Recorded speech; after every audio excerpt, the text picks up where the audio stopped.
You want to go further, or is that a good distance?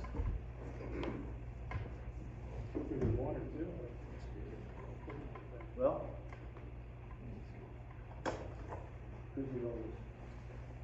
when's your birthday? Okay.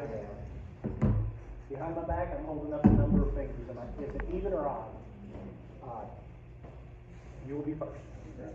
We stand together, or you want to? You can sit, because what we'll do is one of you will take turns for 5 minutes and do your opening salvo, and then we'll, I'm gonna get this out of the way. Stan, they're both going to speak first before we go to questions. That is correct. That is correct. Like, as I said, each candidate will speak for 5 minutes, giving their opening, their credentials, why they're running, and all that. Then after Mr. Morrison gets done with his 5 minutes, then we will open the floor for questions. Okay. Let me get the clock going. You will definitely hear the alarm go off, that's for sure. Okay. All right, whenever you're ready. Okay. My name is Stuart Landrum, and ever since I was born, everybody's called me Mitt. My father named me that a long time ago. My middle name is Milton, and he didn't like Milt, so he just made it Mitt. And so that has stuck with me a long time, and I'd like to thank Jennifer for inviting me tonight. Thank you so much. Thanks for coming. Well, how many of you knew that I was mayor before? Okay, all right, that's good. Well, let me give you a little bit of a rundown in how I got, to all of that. I've been involved in public life since 1978. And I decided about that time that what I wanted to do was divide my life into two main channels. I would work in the for-profit side and try to support my family, but I also decided I was going to give a significant amount of time to public things, to work in nonprofits and other things like that. And so in 1978, I wound up being in an insurance business in Farmington with my father, and I joined the Chamber of Commerce and went up on the board. And the very next year, 1979, I became president of the board. And there had been a study done in Farmington. Farmington's one of the most studied towns west of the Mississippi River, but there was a study done that over 30% of the workers in St. Francis County had to leave the county to find work. And I thought that was a tragedy because I knew they were driving at least an hour up to St. Louis to the auto factories primarily. And so at the chamber, we took on the goal of trying to do something about economic development here at home. The other problem was that everybody's kids, as soon as they graduated from high school, they left. And so we had a dearth of young people who stayed in the area. And so that was kind of the main problem. And so what we were able to do in the chamber was to get the original industrial park on the west side of 67. They had put 67 through, and they cut off 168 acres of state hospital property. It was the old farm that was not being used anymore. We had to go to the state. We prevailed after a couple of years. Marvin Dinger and Ron Bockenkamp were the legislators at the time. They got the bill pushed through, and we were able to get that and give it to the city. And so that started the industrial development in Farmington. Now, right after that, it was popular you had to have some way of marketing the thing. And so we told the city, you need to hire somebody, a full-time person. We're just a bunch of volunteers. We can't do that. And so they hired Larry Hughes, who was our first economic development person for the city. And they asked if we would form an industrial development authority, which we did. And between Larry, who started out, and the Industrial Development Authority, which was able to issue financing, tax-qualified financing for industry, we were able to get things started at the industrial park. The very first tenant we had was Iron Mountain Forge with Terry Braxton. I don't know how many of you remember that, but he was the first person. And Larry Hughes invented a method of financing for that involved getting money from all quadrants everywhere. And it was copied all over the United States. But it happened first in Farmington because Larry dreamed it up. In the next 20 years or so, we got about 25, maybe over 25 industrial occupants to come in, and kind of the rest is history out there. And so after that happened, I had, Jeannie Roberts was mayor at the time, and people were asking me to run for mayor. And I agreed to do it because the city at that time was kind of unfriendly to developers. And I thought that's, you know, I personally, my feeling about developers was they're important to your town. If you don't have developers come in and do something, you can't convert purchases into sales tax, and every town in Missouri lives off sales tax. It pays for the police and the fire and so many things that we have to have. So I decided to run for mayor. I was on the city council for a year before I did that. I ran for mayor in 2009, and I was mayor for 8 years. And my philosophy of being mayor back then is the same as my philosophy this year if I'm fortunate enough to be elected. Okay. And that is that the mayor is the chief public servant. Okay? My job as mayor is to get things done. I don't believe that the mayor has to have all the ideas. In fact, I think that's a mistake. The mayor just simply needs to be someone who creates a culture or an atmosphere where good ideas come out, we consider them all, and then we get together and try to get things done. Am I about out of time? You got 3 seconds. Okay, that's it. I'm done.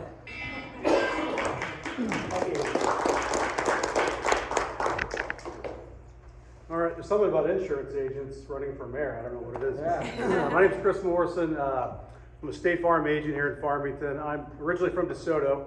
I went to University of Missouri. After graduating, went to work for State Farm. In 2012, I opened an agency in Farmington.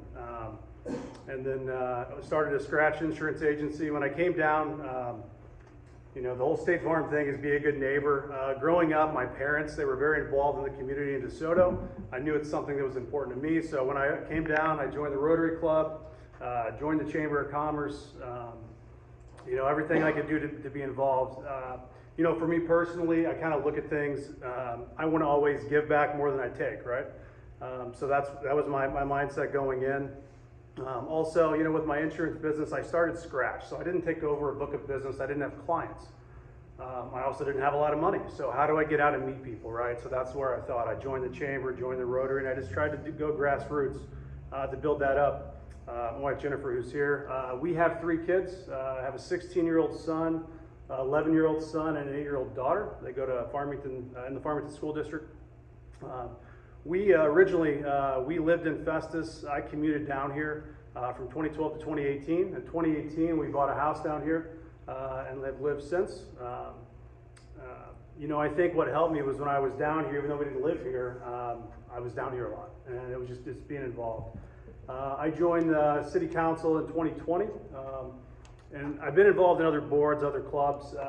What I like most about it, I think, is just getting, I don't go in, kind of like Ben said, I don't have all the answers, right? I'm not going to pretend to.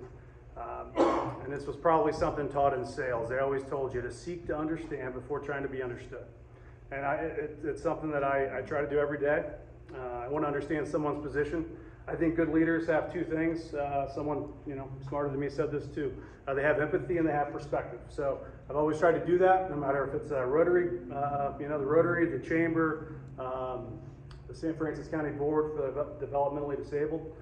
Anything like that I'm involved in, I want to go in, just try to understand it. I don't have all the answers.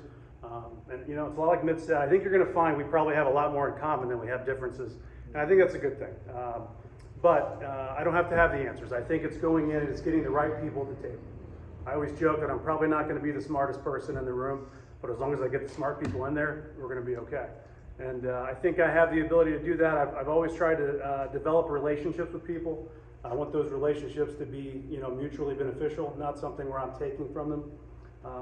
And that's something that, you know, it's been neat. I've really, like I said, I really enjoyed being on City Council. We go in and you think, why do things work this way? Why are we doing it this way? And to get to understand why they are that way, it's great. And it doesn't mean there's not ways you can enhance it and better it. But I think going in with an open mind, that's what I've tried to do, again, no matter what board. And I don't know if we're reading, you know, resumes, but yeah, I've been on the Rotary Club. I think when I joined, I might have been the youngest person. The club's kind of developed a little bit now, thankfully, but that was a great experience, giving back. Chamber board, I was chamber president, I think in 2015 or 16. Currently on the San Francisco County Board for the Development of Disabled. Like I said, I've been on city council. I think there's been a lot of opportunities in town where, thinking of the future of Farmington, I think, and this is my opinion, I feel like there's a lot of great things happening. There always are. There's organizations, there's people that are doing wonderful things. A lot of times they're going in the same direction, but a lot of times they're in different lanes. And why can't we get all in the same lane and kind of pull together on some things? And I think just collaborating, and that's not even just in Farmington. I think it's regionally. Like if something goes into Deloge or Bonne Terre or Park Hills, selfishly that's good for Farmington, right? Where are they going to shop? Where are they going to stay? Where are they going to do those things? So I haven't been down here long enough to know the old, Elvins and Flat River and some of those rivalries we had. But I think if we look at things, and if you look at things across the state where economic development's happened, it's happened on a regional level. You look up, I think it's in Wright City, they had a big meat processing plant. There were like 6 counties that worked together to make that happen. There wasn't one county that said, we want all of this, we're not gonna help you out. Great. But they work together. And I think whether it's a regional, whether it's organizations in town, or whatever it is, I think it's just working together. It's getting people in place, empowering them, to just to be better, and look forward to the opportunity. And I guess we'll talk some more. Thank you. Yep.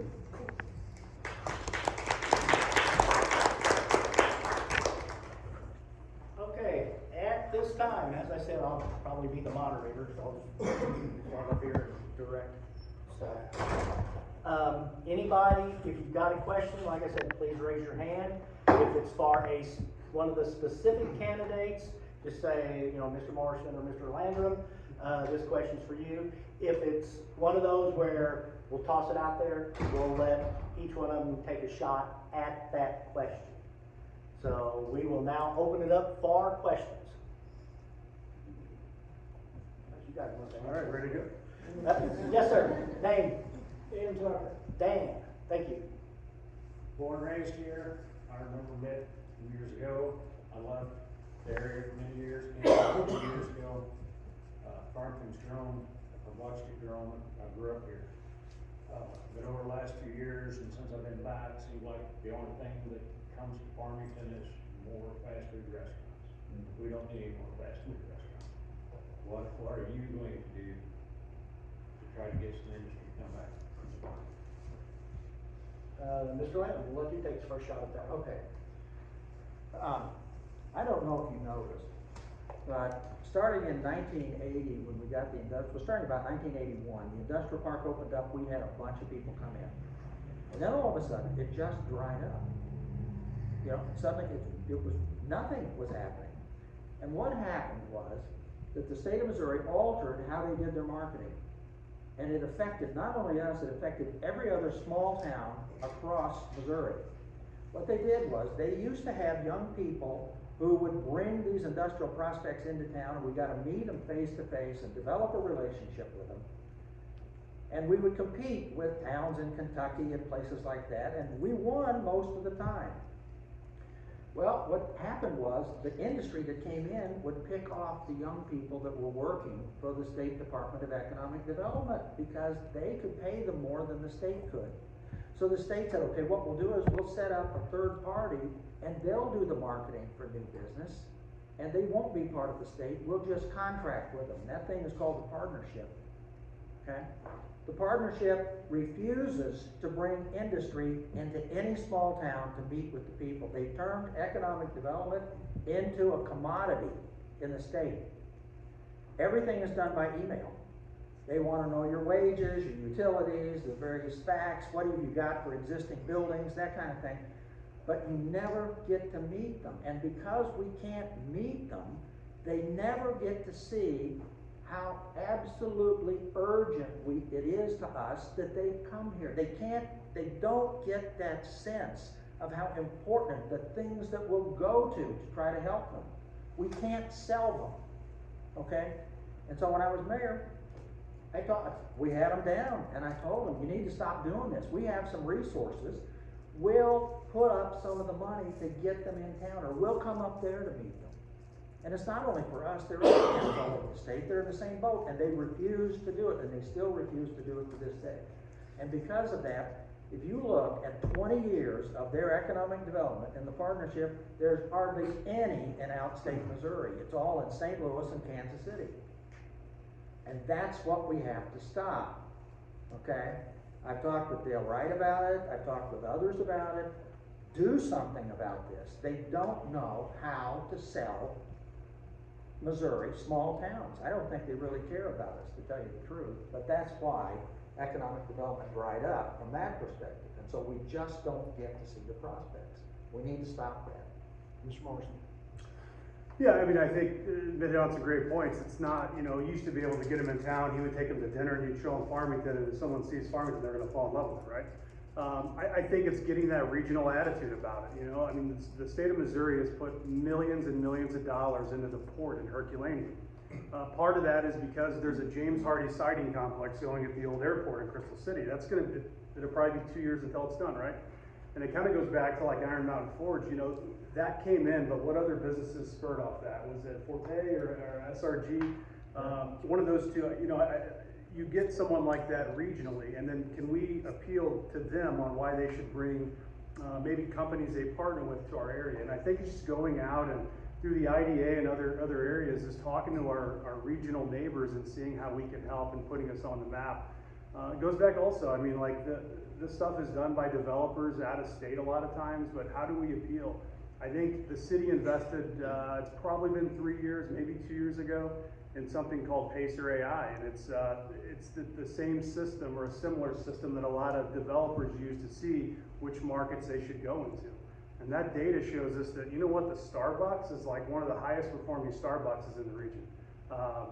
Steak and Shake has always been up. I mean, everything, Walmart, everything that's in our community is always a top performing, you know, business.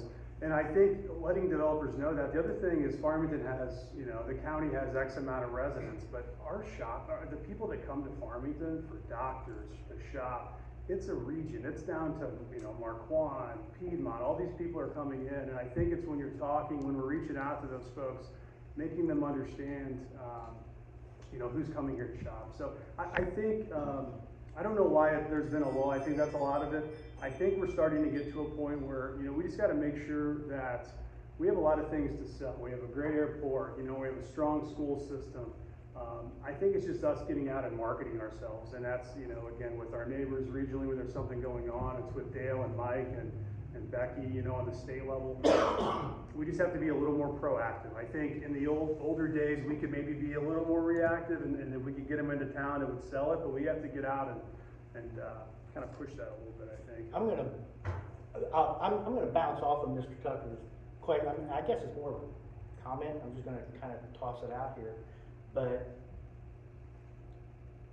and just like Mr. Landrum said, a lot of people leave this area. I was one of them that did it years ago. I went north and made tons more money, more or less. Mm-hmm. And you're talking about the fast foods, okay? Well, we all know that, well, up until recently, that used to be a cheap way to go. So I'm kind of looking at that as, you know what, with the economics of most of your people, and somebody can tell me if I'm messed up or not, but the economics of most of the people around here, that's what they afford. So I noticed, like, right after they opened Chick-fil-A, and that line was out the door. Out everywhere. As soon as they opened Wendy's, you couldn't drive up cars. And it just seems like that maybe the economic factor, and I guess shooting that out there is, and just like you guys, it would be great if the wages in this area were comparable to going somewhere else. I agree with you to an extent, but that's just the news. The news is gonna wear off, and it's gonna be like the rest of you're right. town. And you can go out here at 4:30, 5 o'clock in the morning, go just north of Farmington, pull over on the shoulder and count the cars going north. That hasn't changed. We all still go north and go to work. Yep. I run a business, and I do more business out of town than I do here.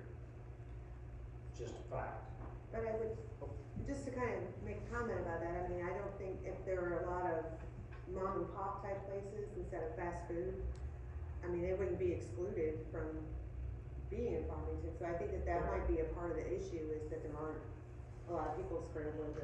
Yeah, I think looking at the type, I think manufacturing is great, right? But manufacturing is changing. I mean, people, they don't have 200 employees on a floor anymore, right? I mean, they're modernizing that. So I think it's diversifying the economic growth too. I mean, we have to look at other forms of industry, which, maybe since COVID, there's a better opportunity. I know in my business personally, I had people move, I'd say, to Farmington or to communities around us from Washington, D.C., Park City, Utah, California, Arizona. I mean, people are relocating, and they're working remotely, so it opens that up, and I think it's, in that economic development side, I think it's just diversifying what that is, and maybe it's, I don't know if you all want to have all one industry, and you don't want to cannibalize each other either, you don't want one place stealing from another. Let me say a couple of things about that. First of all, manufacturing jobs are different from fast food. We have to realize that. Manufacturing jobs bring in money from outside the area. That's why towns fight over those things like crazy, because when we had a Humvee bicycle here, somebody in California would buy a bicycle, that money would come in, go into the pockets of those workers, they would spend it around town. It was like a river of money flowing through our area when we had these manufacturing jobs. So it's important that you have those kinds of jobs. You have to have something that's going to pull in money from someplace else and bring it in. Well, that's my point, because everybody here is going making money elsewhere. We're spending it at the fast food joints at Walmart, but we're having to travel outside the area to make that money. Yes, one thing that we have done, okay, and that is at MAC, we have started a training facility for industry. All right, you're exactly right.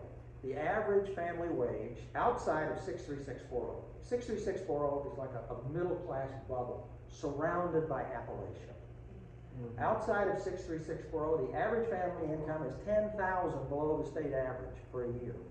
10,000 below. That's the thing that we have to attack. That's why I got on the board at MAC to try to get a training facility going, because people have to make themselves more valuable to their employer to get more money. Okay? And hopefully we can get that thing going. But we have to have the state help us. They have got to start letting us contact these other people. The industry that's looking at us. I have just, and then John, I'll get you, ma'am. So, just Name? going along with that, Which- my name is Ursula Warren. Okay, thank you. I know both of the candidates. In fact, Mitt was mayor when I ran the Chamber of Commerce. And you still showed up for the thing tonight. I just first want to say I'm excited. There are two candidates that are so great that I'm excited to not be. Oftentimes in today's world, we vote for the lesser of the two evils, and I won't be doing that in this mayoral election. I'll be voting for one of two amazing humans that I Vote respect for both. and admire. So, but anyway, my question to you is also about economic development, because I think that's on everybody's mind who has anything to do with Farmington. And that is, if you were mayor, and I ask each of you to answer my question, if you were to be elected mayor, would you consider having a city economic developer like we used to have that was dedicated? His entire purpose was to go out and attract those businesses and do what is necessary to diversify our economy? Or is there a better way to do that? And I'd love to hear your ideas. Mr. Morrison, we'll let you start off with that one. I've actually been kind of an advocate, like talking with Greg at City Hall, thinking about the benefits of an economic developer. I also went to a chamber meeting they had a couple months ago where they had an economic developer from Jackson. And he was a self-proclaimed economic developer, but he was telling a story about how he had a facility down there for like 10 years unused. So I don't know how much economic development he was really doing. We'll hire him. Yeah, so, I think that we have to attack economic development. I think that we have to have someone that can dedicate time to it. I think going back to looking at things regionally, we have a IDA, Mitt's on it. I've been able to sit on it as a council member, a city IDA. We have a county IDA, and they're separate, right? I think, again, and there may be things as hurdles this wouldn't work, but in my head, I think that county IDA needs to be leading the charge on that. And I think all the communities around should be funding an economic development person to push economic development to our area. Like I mentioned earlier, if a company, a manufacturer comes down and they go up to lighting, any other community, it's going to benefit all of us. And I think Farmington's IDA has led that charge in our region ever since it was created. And I think that is a change that needs to happen. I know the IDAs have talked a little bit, and I know it's always a struggle. I do believe we need to have someone that's proactively going out and doing those things. I don't know if it's a city person or someone through the IDA, but I do think that's something that, just based on I think it's finding the right person in the right setting. I don't know if it's a full-time city employee. I'm just not sure if that would make sense for Farmington to push. And it still creates those divisions, versus a regional person. Or do we pay someone from the city of Farmington to recruit business to volunteer? That doesn't make sense to me either. So maybe looking at it from like a county IDA perspective and all of us pitching in to do that is a thought that I have. At Farmington, we've had 3 full-time economic developers. To start with Larry, then we had Jim Dismute, and then we had another guy back when I was mayor for a few years. And the first 2 guys worked out great, and the third guy did not work out great. Yes. But I really think it wasn't so much, it was the model. The first 2 guys were working back when we could get our hands on the prospects, okay? And so we had this team that we put together, and so we would have people do different parts of a site visit, and the whole thing was pretty well oiled, and the economic development person for the city managed and coordinated all that, stayed in touch with people that had grant money, okay, and things like that. Now, that's not the case. The state doesn't send us prospects. So actually, right now, you're probably going to waste your money to have an economic developer because you're not going to get anybody in the process, okay? First thing we have to do is fix the system at the state. The idea that the city of Farmington is going to have some marketing person that's going to just contact industry and we're going to get a flow of people into town is probably not right. And the reason is, there is nothing you can tell an industrialist, there is no brochure you can send them, nothing that will get them to think about moving if they don't want to move. They're going to take your fancy brochure and throw it right in the trash. But if they do start to want to move, they have to be able to act. They're going to start at the state level. That person has to send them to us, okay? All by ourselves, even as a region, we're not going to get it done trying to market or knock on doors in St. Louis because we've tried that, and it doesn't work. What we have to do is change the state, and then we could hire somebody, and then suddenly our tax dollars would make more sense. Can I ask then, just to follow up with that, if that is the case, wouldn't a local economic developer be more inclined, his job to be more important, that he is creating relationships within the state to get that to? Yeah, that could be. I mean, but basically what we're saying is that we would hire he or she to be a lobbyist. Because that's like the first piece of this thing, okay? And yeah, I guess we could do that. Maybe that's what the cities ought to do, get together, hire a lobbyist or something. Everybody else has them. Yeah. John, I think you were going next. Oh, I think the problem is we have business districts that are just overpriced. And the problem that we see is if you have an Alan Bussey type that is very industrial and he is struggling to keep his shop open because, let's say, the square footage per price is say $10 a square foot for his warehouse, and you've got people up in St. Louis that are, let's say, $9 or $8 a square foot. Of course he's going to go up there. And it starts with the builders making sure that the community realizes that this is something that we need, that we have to come together, drop down our overhead, and make sure that it is something that anybody can utilize. If you don't have the square footage exactly right for the price per square foot, businesses are not going to come down here. Okay, are you talking about industry, retail? No, this is manufacturing. Manufacturing, okay. Actually, we are cheaper than St. Louis. Doing business down here is cheaper than going, the wage rates are cheaper down here. We don't have organized labor down here. The IDA makes sweetheart deals on land. Okay, the IDA down through the years has helped people build buildings because we would blend the land in as a down payment on the loan. We've gotten all the different financial institutions together to carve up a loan because the industry that was coming in was not bankable. Nobody was gonna give that guy a loan until we talked all the financials into taking a small piece of it, okay, so that their risk was less. And we've gotten people off the ground that way. So there's, you know, I think we've tried to do that part of it, okay?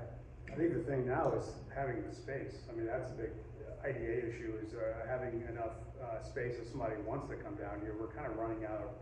I mean, the next big thing is expanding that industrial park, or getting a new industrial park, and where's that gonna be? Where's it gonna go? But, Brian, what about? I'm Brian McNamara, I'm a lawyer in town, and, one of the things, I sat in a meeting with the chamber, and we were talking about where they were going to put in the next industrial park. And they focused in on, I think they said 700 acres, on O Highway and, Hillsborough Road. So it would be just east of Rosner's restaurant, and the access would be going up O Highway to get to Highway 67. In my opinion, it would be the infrastructure that you would have to do to develop that land would be extensive, because the truck and the traffic to get from O Highway to 67 seems, you know, that's not the best of highways. If you were to look at it from my perspective, the ideal place, if you were going to develop, because they were talking about bringing in something, you know, a manufacturer, Toyota or something like that, something that would manufacture to have that much space. I mean, ideally, if you were going to have space to expand and access to Highway 67, it would be where the old mine is in Leadington. That's now the state park. And they said, well, you know, that's a state park. Well, there's oftentimes that the state park will swap land at one place for land at another place. And yet now you have all these different players involved to have to develop it. You've got the St. Francis Industrial Development Authority, the Farmington Industrial Development Authority. And it's very complex in terms of bringing these businesses to the area, because when people look at manufacturers, they mainly think of the workers. Where are we going to get the workers? But you realize when you're bringing in business, you also have to bring in engineers, you have to bring in accountants, you have to bring in managers, you have to bring in that creative class. How do we attract a business to say, we have a creative class where the quality of life for a young 20-year-old engineer wants to be in Farmington? What are they gonna do on the weekends? You know, what's there? And I think the quality of life, I'm glad I moved back. I think one of our big selling points is we've got a great educational system. You know, to stress that. But it is more that you say, okay, to bring in a business, you've gotta have, like Nit said, somebody that wants to relocate, but then what's going to attract them. And if you're trying to grow it organically from here, then you've got to bring in, you know, who's going to invest in that? Are we going to get venture capitalists? Are we going to have the school system, like Nit said, that can provide the training for the workers? How do we integrate all these different pieces? I'm gonna just toss in something that Mr. Morrison said. And you guys probably know more about this than me. Farmington's not gonna be the place. I'm like you, I think this has gotta be a county thing. Cause you, just like Chris said, you develop something in Park Hills that winds up employing, kind of like down Fredericktown where you get 250, 300 people, that stuff's gonna spread all over. And I'm kind of one of those that thinks that this is kind of a unique area. I don't know if anybody agrees with it, but this is kind of a unique area to me. And I think that everybody's gonna, I think all of these cities are gonna have to play in the same sandbox and get it figured out for the area. And I know that we're trying to build up Farmington, but like I said, I think once you start building up, okay, you go out, you build up Doe Run, you build up Bismarck, whatever, that's gonna overflow, we're gonna get some overflow on that. Mr. Tucker. More of a statement than a question, again, business owner. This may change, we may have tons of federal employees looking for work next week. But as a business owner, there's no one here to work. My biggest struggle every day is having employees, and I pay very well. I hired a kid 2 years out of school. He wouldn't work for less than $17 an hour. don't know nothing about what I do. And today's his first day, he didn't show up. My concrete finishers, I pay $30+ an hour, and I can't get, I need 6, and I regularly average 2 to 3. I cannot get employees. So that's one of their biggest hindrance around here. There's no employees, and it's not just me. Go anywhere, there's help wanted signs, even at the fast food restaurants. Nobody wants to work. The ones that's good at work, they've got a job. And everybody wants to go to college, try to work from home now for some reason, and there's not enough jobs to do that. We gotta figure out a way, and I think the thing you got going to college is great, getting kids to learn some trades, but I've been a tradesman my whole life, and I probably make more money than the majority of people I went to school with at college. But I work hard. Every day I work hard. And you can do it. You just gotta wanna get up in the morning and go to work. Carrie, go, we'll go Carrie and then Ms. Mosher. Okay. My name is Carrie Cannon. This probably should have been the first question because I don't think that everybody understands how our city government is structured. And I know we have a city administrator and a city council and the mayor, what exactly the role of the mayor is. And so I would ask, I don't know, Chris, or either one of you, whoever can answer it better. The city is a miniature version of the federal government. There are separate there's a judicial system, there's a legislative branch, there's an executive branch. The mayor's the head of the executive branch. The executive branch hires all the city employees and runs the thing. Greg Beaver spends almost all of his time working on things in the executive branch with the mayor. Then the legislative branch is the council.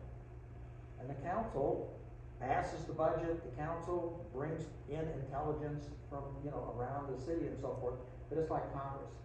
And then we have the judicial. If you get a traffic ticket in Farmington, you're gonna meet the court system, okay? Or if your dog gets loose or something like that. And so we have those 3 branches, and the city is just like the federal government, okay? Greg is the chief administrative person, but he works for the mayor and he also works for the city council. Does that answer your question? Yes, it does. I just thought, people who, Yeah, you just keep that in mind,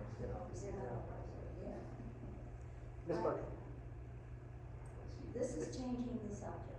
Okay. Very unfortunate. Do either of you have an idea about panhandlers, what to do about them, bums and people sleeping on the streets? Have you been talking to my wife? we all want to know. One second, I want my grandmother to give her experience with this first. Well, we had somebody, I went down to our front porch. It was not this summer, but last summer. And there was a shoe and a sock and a cigarette butt on our front porch. And I called the police, and they told me that the homeless shelters have really been bad for this community. That other towns have learned that we have a shelter. And when they don't have one, they bring them here. And there are rules at the shelter, of course. Yes. And when they don't stick to those rules, they're evicted.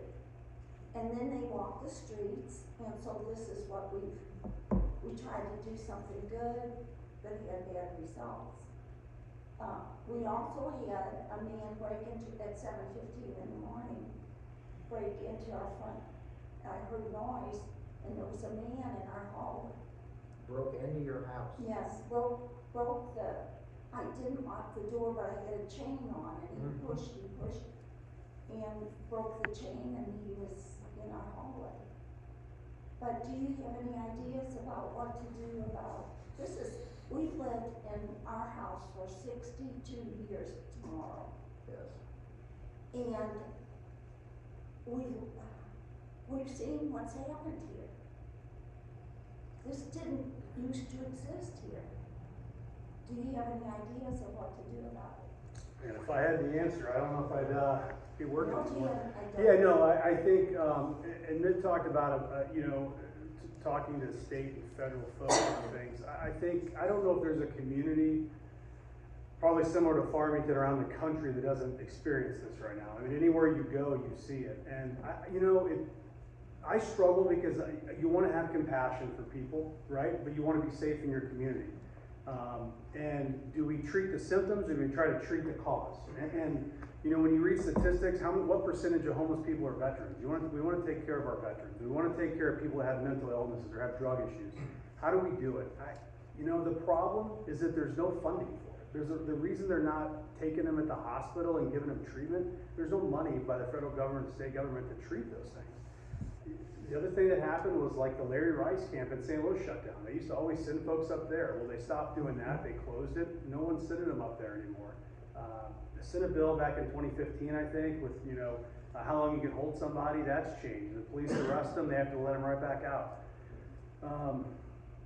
There's limitations on what you can do legally, where they can be. I think it's going back to collaborating with there's services out there that try to help. East Missouri, I think they try to do a really good job. The city gives them money from the adult use marijuana tax that we're collecting. We've started passing some of that money over to East Missouri to try to find resources and programs to help folks, and on the homeless shelter. I think we need to spend more of a focus on the resources to treat them versus where they should sleep. We have to get them somewhere. But the other thing we've done is we put money into the school system. We can try to treat the problem with the people now, but unless we get into the school system and start trying to get that at a younger age, it's just, we're treating symptoms. And I don't know the answer to it. I think working together, and I think getting the people that work with this clientele all the time. I think, making sure our public safety, our police, our fire, our EMS folks, that's a huge stressor on them. And going back to economic development, we can bring stores, manufacturing down. The bigger we grow, the bigger that problem's going to get. Why are they here? Why aren't they in Bismarck doing that?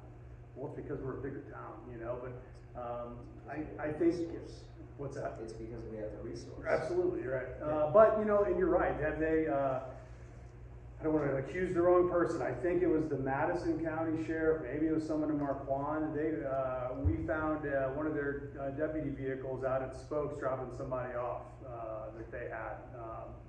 I'm sorry, I think they dropped them off at the homeless shelter and their car was parked there, and the homeless shelter called Chief Bullock to let them know. And then we called and had them come back and pick them up. So yeah, people try to do that. I think the shelter has been better about it. We were very adamant that it's here to treat people from Farmington, not other people's problems. I think it's working with the sheriff's department too. If someone gets arrested in Bismarck, are we taking them back? I don't know if previously they were doing that. I don't know if they just let them out here in Farmington. So, but they're also coming from St. Louis too. Mm-hmm. They are busing them down every other day because they know they have. I would like to see that bus. I'd like to see the bus coming from St. Louis at homeless people. It's a lifestyle. There's no answer to fix it. Right. That's ingrained. That's been ingrained for a while. Well, and let's face it, it's drugs. I had to go with somebody law enforcement pretty close, and that's probably the biggest problem. That's for sure. Let me say a few things about this. I think that the homeless situation is the #1 problem facing the town today. And if I'm elected mayor, that's going to be my #1 priority. And I wrote, I have a write-up on my position on this on Facebook, Landrum for Mayor. If you look, there's my thoughts on this, but I'm going to summarize it for you. First of all, it's difficult because, like Chris says, we're all conflicted. Our faith teaches us we need to help people who are down and out and who are struggling. But at the same time, when you go out on your front porch in the morning and there's somebody sleeping next to your front door, that's a problem. It is perfectly clear in the ordinances for the city of Farmington that the mayor and that the city council are here to do one main thing: protect the people of Farmington. It repeats that. I think that protecting the people in Farmington includes not having people sleep on your front porch. The Supreme Court held recently that cities, municipalities have the right to tell people where they can sleep. We're not stopping them from sleeping. We're just saying you can't camp out anywhere you want in our town. And so, as mayor, what we need to do is, what I want to do is get people together and form a group of attorneys, of social workers, there are some people that have a lot of experience in dealing with homeless people, and we need to figure out how exactly are we going to direct and control the homeless population in town. I think the police department, if they haven't already done it, they need a rapid response. If you come out on your front porch or somebody's trying to break in, they need to get there in a hurry. Okay? We need to try to do what we can to control where the homeless population stays. Now, part of the problem is that there's a certain percentage of them that are mentally ill. And those are the people that are probably trying to break into your front door. To me, that's a state issue.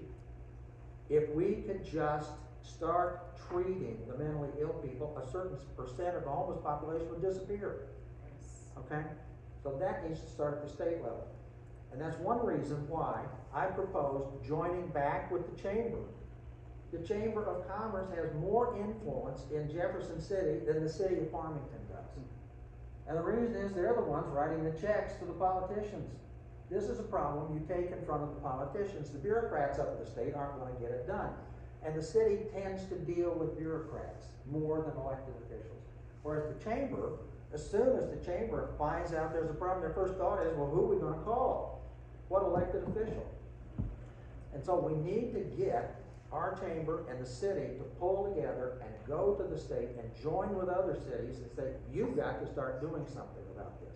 I don't know if you need to, I don't know what you're going to, but come up with some solutions to start treating people who are mentally ill. Yes? You want me to call Terry Corchus with the Missouri Chamber? We can get her on board and we can have her do it. I think we just all need to come together and do that. We need to pool resources and, you know, I would like add- John, you probably got that. Yeah, You've got things that you're good with. Brian, you've got things, you guys have, you know, it's like getting people together that can go, and let's get. My contact book is yours. Well, when I was mayor last time, the idea of a shelter came up, and I decided not to do it for the very reason of what's going on now. I thought it's just going to attract them. We can't solve the problem. And here's the deal, you're not gonna stay in jail. Anymore, everything's a catch and release. And the city don't have property to take them to, and you can't say, well, you can't sleep here on her porch, because all the property around here belongs to somebody, and nobody wants them on their porch. The city does have some property. Yeah. Not to argue with you, but we have some out in the Yes. industrial park. But they still get run off, you can see it, absolutely, we'll just run up the highway now that the leaves are off, and see all the tents on the other side of the highway. But I don't necessarily think that's the answer either. Well, this is gonna sound a little crazy. I was in a jail ministry years ago when Ken Buckley was sheriff. And on a cold January night, Ken Buckley, they would find some teenager sleeping on the streets and they'd pull him into the jail. But he couldn't legally keep him. But he would pull him in and give him some shelter. You know what he'd do the next day? He'd stick him on a bus and send him someplace warmer. Okay? I don't know that that's really legal. But he would do it. And he probably saved a bunch of lives because he got those kids out of these harsh conditions and got them someplace else. Great humanity. Before Facebook. Yeah, I got the legal I guess system. so. Jenny, let's All right, and I'm not proposing we do that, but I'm proposing, what if you ask them, would you like to go someplace warmer? And if they say yes, we help them out. Yeah. Jenny. So one of the things I've noticed probably in the past 5 years or so is, you know, as the population has grown, so has the traffic, you know, to the point where there's major problems, like this 7-8-way stop in Maple Valley, for instance, is terrible. I mean, no one knows who goes, and, you know, I'm surprised there's not more wrecks. Some of the 4-way stops downtown, you know, around 8 o'clock, around school time, you know, are backed up 20 cars long. So I mean, as the city, you know, with the growth the city already has and, you know, plans for future growth, what does the city plan to do about the traffic situation? Get rid of the one-way. Well, let me say, this has been a problem for a long time, and it really started when Taylor Smith, who was president of the chamber in 1952, got Karsh Boulevard created. He was a powerhouse in the Democratic Party, and he had the buddies, and they got that thing, the highway department, to approve Karsh Boulevard because they were tired of the truck traffic on Columbia Street where they all lived. Okay? That's how it happened. And so, once they did that, when they just simply drew a line through whatever was out there. They had all kinds of oddball, crazy intersections where they cut through streets and stuff, and for a long time it didn't matter, because nothing was out there. And then we got McDonald's to come in the early 80s. Remember that? That came in because we had the brick sidewalks. Bob Dobsky and his wife Julie drove, they were going to put a McDonald's in one of two towns, either us or DuQuoin, Illinois, and they drove through Farmington and saw the sidewalks and said, this town looks progressive, and built McDonald's out on Karsh Boulevard. The high school band went out and played You Deserve a Break Today about 50 times over and over when they opened that place up. But it started Karsh Boulevard going, and now all of a sudden, you have all of these crazy things going on out there, and frankly, there is no good answer for some of this. Chris, Okay? you want to toss something in on that? Yeah. Yeah, you know, I think we've talked about it a little bit like on Public Works, you know, especially like I'm thinking around Belgrade, Culvers, you know, pulling out, it's really dangerous. And we asked Larry Lacey's the Public Works Director, and he said, what, do we reach out to, because MoDOT obviously has a lot to say, it's a state road. You know, the thing you have to be careful of is sometimes the answer is worse than the problem, right? And they put a median right down Karsh and you're not turning anymore. They might put a roundabout down at St. John and Karsh for traffic. You may have something like that. I will say, like, we're with the Chick-fil-A, you know, right there, there's plans in place, there's engineering going on to get a stoplight right by Aldi and First Day. I think you have to acquire a little bit of land there to do it. I think when you go back to growth, something I've talked about is you have to be responsible with growth, because, you know, at some point the west side of 67 is going to go, right? There's going to be development over there. But with that development comes other problems, traffic problems, stress on police, fire. You know, I think one issue, it's not going to come up a lot, but at some point soon we're going to need a second fire station, right? And probably on the north side of town. Those aren't cheap, right? But we need to start working towards it. So when that happens, we're not scrambling and trying to build something or find something. You know, it's kind of planning a little bit. And so I think with that growth, we just have to be cognizant of that. I think could the city have done a little more maybe leading up to something like Chick-fil-A?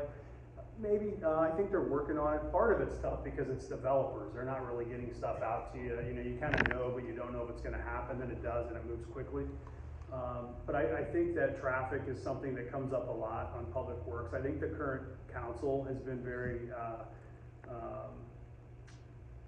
I think we've asked a lot of questions on it, how we can improve it. I would love to go down Karsh one time and hit all the green lights. It is funny though, I drove to St. Louis for 7 years, and then I was in traffic all the time. I come down here and I stay off of Karsh because of traffic, right? You know, like what your perspective is on traffic. But, you know, I do think it's something with as we grow. And part of the thing is, at one point, you may know this stat, I heard that the Washington Street Karsh intersection was like one of the 3 busiest intersections in southeast Missouri. Yeah, that's true. The stretch of Karsh from up the top of the hill, you know, where Walgreens is, down to Washington Street, is the busiest piece of highway between St. Louis and Arkansas where you can pull off. It's busier just south of Festus, but you can't just pull off. You know, where you can get an exit off to a business. And that's why everybody wants to be out there. And it's kind of that balance of growth. People are coming here to shop, go to the hot doctor and different things, you know, and we have all these people coming into town, which is stimulating our economy, but then it's bringing a lot of traffic. You know? I want to do 2 more Let questions. me add one more thing to this, if I could. What I would like to do is I want to get a stoplight at KREI and Karsh. There is no place to cross Karsh Boulevard from Washington Street all the way out to St. Genevieve. We need something, and that part of the town, that ward is just growing like crazy, and they don't have any way out. And the state will not let that, they say, well, that intersection is not very busy. Well, my argument always was, well, if you make it bad enough, it's not going to be busy. Let's try it. And so they gave us a design. They said, well, if you build this, okay. They gave us a design that was the design for a really busy intersection up in the city. And I thought, this is crazy. They're telling us 1 minute it's not busy, and then they give us an intersection that cost $1 million to build. What we need to do is get the state to let us do it just like they did the stoplight south of Festus on Taylor Road. We've all gone through that thing 1,000 times, a bunch of telephone poles and wires. And they have the stoplights hanging from the wires. That's all we need. And just let us try that. But we need to get the state to do it, and maybe the chamber can help us. I hate to bring it back to this, I was just gonna, when we were talking about the homeless thing, you know, you kind of talked about how we have a lot of positive things, both of you guys said that, and just different lanes, working in different lanes.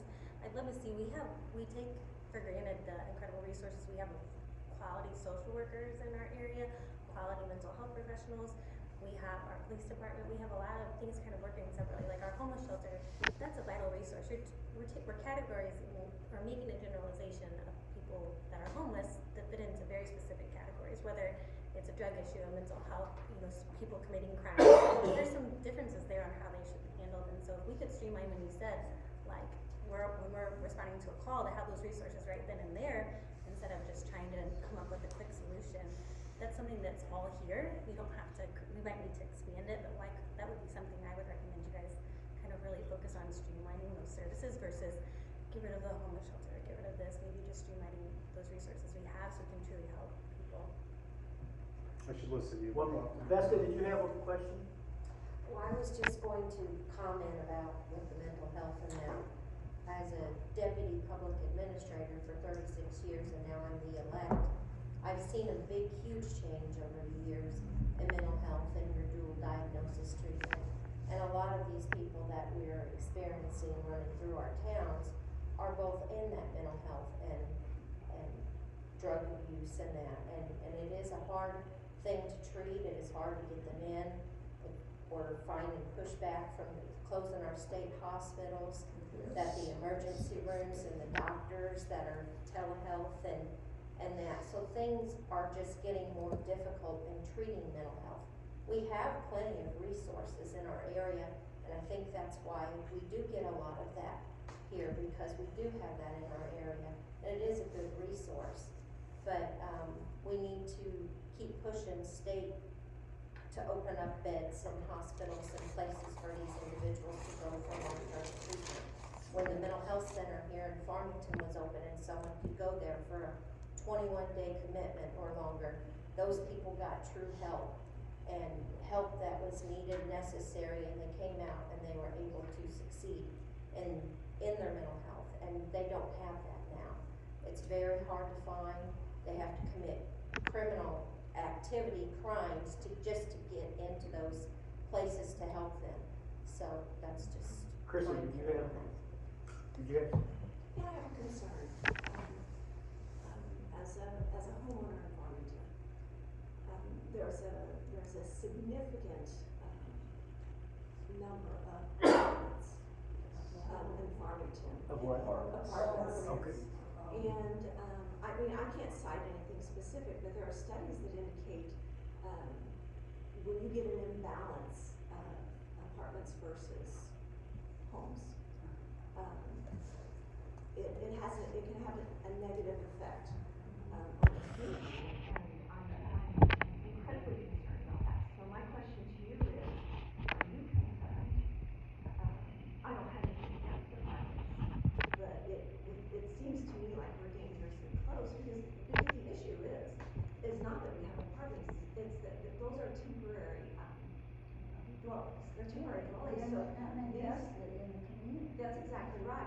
They don't invest in the government money. So are you concerned? Are you going to be concerned about that? If you are there any limitations in place? Where are we going? What's happening? Or is it just, are we not concerned because? That's zoning issues, isn't it? Yeah, I mean, I think, how do you fix it if you want to fix it? I think as you make it, it's through ordinances and zoning of making it more difficult. I mean, these are developers too that are looking at property and saying it's cheaper for us to build an apartment complex than to build houses.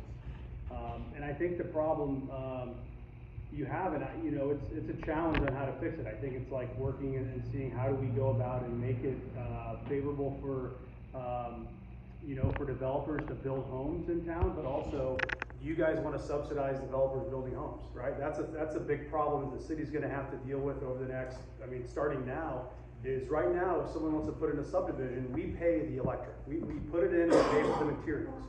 Well, we know what materials have done since COVID, right?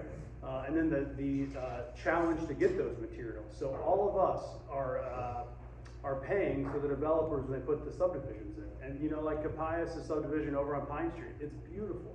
It's gonna be nice, but how long is it gonna take them to finish it? And so we have sunken costs in the ground out there waiting for them to build homes, and we're all paying for that. So, you know, we don't want to make it harder on developers. I think it's something we have to work with them and maybe share some costs. And the other thing, and this is my opinion, but you know, if there's starter homes available in Farmington, I feel like we have a lot of landlords that come in and they'll buy those homes, right? You can't find a starter home in Farmington for probably under $200,000 right now. You can't find it. So what are these people doing? They're renting. Now, is it the city's fault? I don't know. I know we had an ordinance in place about rental home inspections, and the people that were there weren't happy about it, you know, and it's more government regulation maybe, but it's also making sure we have safe places for people to live. And at the end of the day, if it makes it a little more difficult, or a landlord doesn't want to have a bunch of properties, maybe that frees up some first-time homes for people to buy. I think there's also, are there some possibilities, can we find some vacant lots in town and try to incentivize builders to build starter homes or things like that? You know, I think it's something we need to look at. We need to have homes available. If we don't want people renting, they gotta, you know, they're gonna go to Park Hills or they're gonna rent, because where are they gonna buy a home in Farmington? And I think it's finding the balance. I don't think we want properties popping up, you know, rental apartments popping up everywhere, but we also have to make it incentivize builders to build, but also we can't pay for them to build their home type, in my opinion. I think the question that you asked also impinges on the homeless problem. Cost of housing in the United States is just skyrocketed. You have to remember one thing, if from the city's viewpoint, we can't mess with the marketplace too much, okay? You don't want your government trying to manipulate the marketplace, because usually bad things happen when you do that. Okay, for instance, you were talking about fast food, you know, how do we have, the city doesn't try to either encourage fast food operators to come in or not. They just let the marketplace take care of it. Okay, you have to do that. For instance, we didn't go out and try to get schnooks to come in, okay? Because that would have been unfair to everybody that's already in business here in Farmington. You go out and recruit competitors. So the city doesn't do that. So when it comes to housing, how much manipulation of the marketplace should we do? I mean, that's kind of a question that you're really asking. Number one. Number two, Chrissy, the apartments, part of that problem is that banks have been told they can't take much risk, and so they demand high down payments for housing. So to build a house, it takes a much bigger down payment than it used to take. So it's harder for people to get the money together to buy a house. I keep thinking Rocket Mortgage is going to figure out some way to do it, and then all of a sudden everybody's going to head for the exits that's living in an apartment. They'll go out and try to get a house of their own. Did you have a question? No. Kind of spearheading on this, does the city own any vacant lots or derelict properties that you partner with a builder, you provide this lot, the builder comes in and builds a home, and then settle up on it so. We own a couple lots, I we know bought them that's- because they were flooded, so I guess we can't. Well, there's always a collection of condemned properties. The city's working its way through condemnation. It's not a very big number. I was just curious, because I know that happens in the city. Yeah. Yeah, I think if you're gonna incentivize something, I think incentivizing that in a way, finding out a way, and this is an example of, I'm not the smartest guy in here, I'm not gonna tell you how to do that, but I think if we get some people together, and how can we work out an incentive program if we have some lots, we have some homes, you know, to work with someone to build some homes, you know, and I think that's, But it gets more complicated than that, because if you pick out a builder, everybody else is gonna say, well, why didn't you let me have that lot for $10,000? Okay? So it's hard to try to manipulate the marketplace. You just have to let it do its thing. Yeah. One more question, John. I've got one last deal, and it's gonna go back to the school system. What do you guys think about the proposal for the ballot right now? Because we've got a performing arts center / storm shelter, this is all FHS. Additional parking and improved traffic flow, second floor expansion, cafeteria reconfiguration, new elevator in the pod area, renovation for the pod classrooms, roof replacements, HVAC upgrades, interior renovation for existing counseling suites, Farmington Middle School, classroom, additional classrooms / storm shelters, cafeteria, gym lobbies, serving line, Is that a proposition that the school, how much I is thought we were that? building a whole new high school over on 5 Pine Street. What do you guys think about this? Well, let me say right off the top, I am a huge supporter of the public school system. Okay, I'm a product of the public school system. My wife is a school teacher. All of my kids went through Farmington schools. And I believe that the public schools are an essential thing that we support in Farmington. Now, as far as that Performing Arts Center, I don't really have an opinion on that, but I am meeting with the superintendent tomorrow morning, and he's gonna give me a briefing about this. I'd like to hear it. That's, yeah. You know, you kind of go back to that conflict. Who wants to pay more taxes, right? I have 3 kids in the school district, so obviously I try to support them when I can. The struggle, some concerns that I have, I think the bond, which it's a no tax increase bond, but that's a lot of their bonding capacity. I think it's like 48 million. I don't know what the exact total is. So that's a little concerning. I do know from what I've been told from Colin at Brock Miller, they can't do anything at the high school. Like the 2021 regulations, they have to have a storm shelter at that building before they do any enhancements. If I was rolling out a bond issue, I'd probably talk about that more than a performing arts center, but I'm not the marketing guy there. You know, I think it goes back to this. We don't want to pay taxes, but I think what sets Farmington apart, and I'm not no disparity to any other school districts, Farmington has a great school district, a great school system, and I think investing in education is important. You know, and I think it's what makes the town, it makes why people want to come here, it makes why industry is going to come here. We have an Airbnb in town, someone's staying in there who's relocating to work out in the industrial park, and they're looking at schools. I think that's going to help. Our school system is going to help maybe convince them to, you know, to pick a house here in Farmington, hopefully. So I think as a taxpayer, not as the mayor, as a taxpayer in the school district, I think, you know, my question would be, how are you going to make sure this money is spent? Are you being efficient with it, right? And that's always been the thing, because what I see from Farmington is it's just a bunch of random little projects here and there, and we should have just bulldozed it ages ago and started fresh. That's always been my mentality behind it. I don't know. Yeah, literally bulldozed. Yeah, it was addition after addition. I got a question back Yeah, back. the We'll make her the last question. Okay. Go ahead. I was gonna say, I'd like to have a comment on this, because I am a product of the Farmington School District. I graduated in 1981, and here's what I don't understand about it. One, you're not telling us how much, and this literature that goes out there, we're not telling how much is going to be borrowed in the bond this year. We don't know how much is going to be for each project. They don't tell us how much is going to be spent on the Performing Arts Center, which is across the street from a Performing Arts Center. So you have it to where I look at the high school, and it's 3 times the size when I went there, but the student population is the same. And nothing in this bond issue or this tax levy goes towards what I think the purpose of the school is the quality and quantity of the education of our students. And when I see how they're marketing it with regard to the tax increase on the levy, they're saying, oh, our tax rate is lower because of the amount per assessed value. But they don't realize that the assessed value of our property in Farmington is higher than the assessed value in the other school districts. So we as a taxpayer may be paying more per person than the taxpayers in the other district because our property is valued at a higher rate.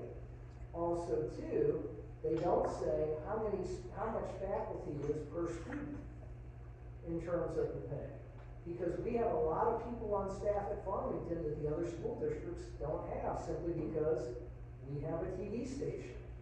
We have a lot of things that the other school districts don't have, and we're employing people to do that. What is the average pay of the teachers? That's not in the material. So, you know, I'm adamantly against it for that reason, because I don't think that there's enough disclosure. And I'm all in favor of responsible spending. But, you know, I think, hey, let's make America's schools responsible again. Not throw it willy-nilly simply because it's for the kids.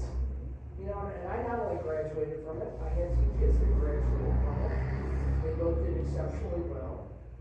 But it wasn't because they, with regard to one bond issue or one tax levy, improved the quality or quantity of the education. That's my opposition. Last question from the lady next to you. We built an air conditioner in school, was in an office. My question to both of you is, do you believe that our current administration that we have right now is good for Farmington? And if not, why specifically? When you say administration, you mean at City Hall? No, the Trump administration. Oh, okay. So I'd like to know your specific thoughts on that, on if not, then why?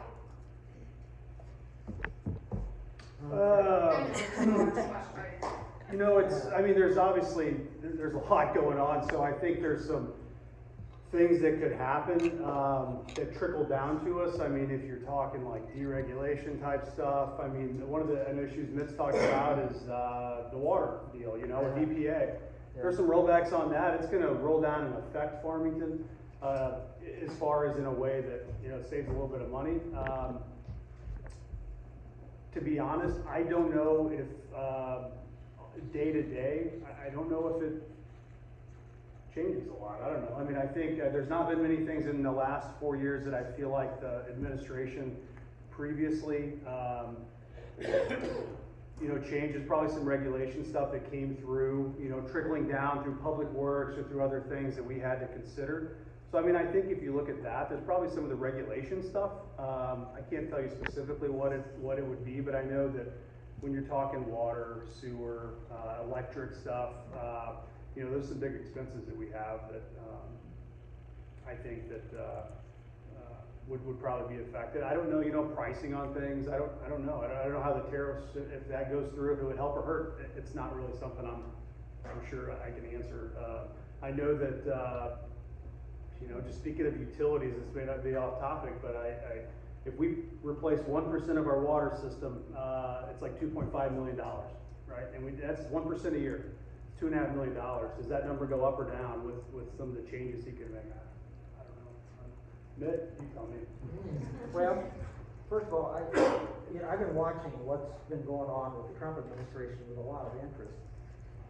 It's almost too soon to tell. You know, there are some things I think that are going to be very positive. I don't want to get into the LNT argument. That's all on, you know, on my page, my campaign page. But basically, there are some things that have happened that I think are going to be very positive for places like Farmington.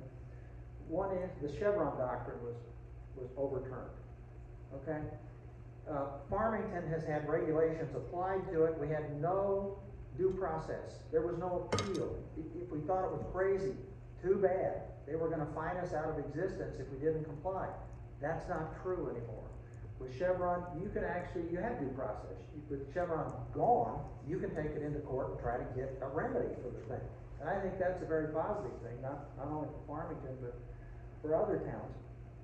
As far as all the economic things that are happening, we, of course, are part of we may be kind of at the edge of it, but we're part of the world at large. And so, how is all of this going to play out? The Economist, I watch CNBC a lot, and you can get any opinion you want on the tariffs on that thing. So I really don't know how that's going to work out either. But what I am interested in doing is seeing what opportunities come up. There's always opportunities. When you have changes like this, there's something we can take advantage of. And that's what I'm interested in trying to find. Where is it that we can get an edge out of all of this chaos? And so that's what I'll be looking for with this. Just not a lot of stuff has been real obvious. I've identified one with this radiation in our water, but there may be some other things too. All right. I'd like to thank our candidates. Wish both of you guys good luck. Everybody is welcome. We have our meetings the second Monday of the month, 6:30 right here. Everybody is welcome. You're welcome to join everybody was here, heard what the prices were. You can join, you just come and listen. Next month, like I said, I'm gonna try to get some candidates from some other stuff, depending on who I can get rustled up and get them in here. But other than that, I'd also like to thank Lisa from the press for being here. And like I said, once again, big thing is, would like to thank you guys for giving up your evening and your time, and thank everybody for being here.